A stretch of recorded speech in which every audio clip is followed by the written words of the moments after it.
ಶ್ರೀಯುತ ಕಿರಣ್ ಆರ್ಯ ಅವರು ದಯಮಾಡಿ ವೇದಿಕೆ ಮೇಲೆ ಆಗಮಿಸಬೇಕು. ಶ್ರೀಯುತ ಕಿರಣ್ ಆರ್ಯ ಅವರು ಸಾಧಕರ ಪಟ್ಟಿಯಲ್ಲಿ ಸೇರುವ ಮತ್ತೊಂದು ಹೆಸರೆಂದರೆ ಕಿರಣ್. ಇವರು ಕರ್ನಾಟಕ ರಕ್ಷಣಾ ವೇದಿಕೆಯ ಬೆಂಗಳೂರು ಉತ್ತರ ವಲಯದ ಅಧ್ಯಕ್ಷರು. ತಂದೆ ಬಸವರಾಜ, ತಾಯಿ ಸರ್ವಮಂಗಳ. ಇವರಿಗೆ ಇಬ್ಬರು ತಂಗಿಯರು ಸಹ ಇದ್ದಾರೆ.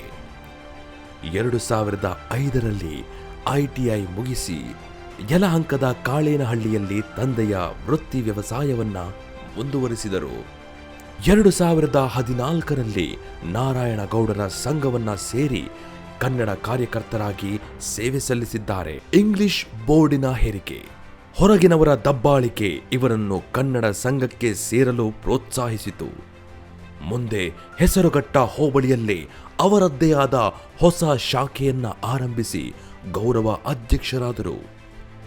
ಮುಂದೆ ಬೆಳಗಾವಿ ಗಡಿಭಾಗದ ಹೋರಾಟ, ಮೆಟ್ರೋನಲ್ಲಿ ಹಿಂದಿ ಪದದ ಹೇರಿಕೆಯ ವಿರುದ್ಧ ಹೋರಾಟ, ಇಂಗ್ಲಿಷ್ ನಾಮಫಲಕದ ವಿರುದ್ಧ ಹೋರಾಟ, ವಿಮಾನ ನಿಲ್ದಾಣಕ್ಕೆ ಕೆಂಪೇಗೌಡರ ಹೆಸರನ್ನ ಇಡಲು ಹೋರಾಟ, ರೈತರ ಪರವಾದ ಹೋರಾಟ, ಹೀಗೆ ಹಲವಾರು ಕನ್ನಡ ಪರ ಹೋರಾಟಗಳನ್ನ ಮಾಡಿದ್ದಾರೆ.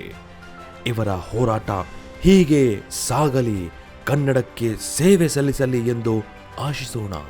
ಇಂತಹ ಸಾಧಕರನ್ನ ಗುರುತಿಸಿ ನಮ್ಮ ಭೂಮಿ ಟಿವಿ ಕಡೆಯಿಂದ ವಿಶ್ವ ಕನ್ನಡಿಗ ಪ್ರಶಸ್ತಿಯನ್ನ ನೀಡಿ ಗೌರವಿಸಲಾಗುತ್ತಿದೆ.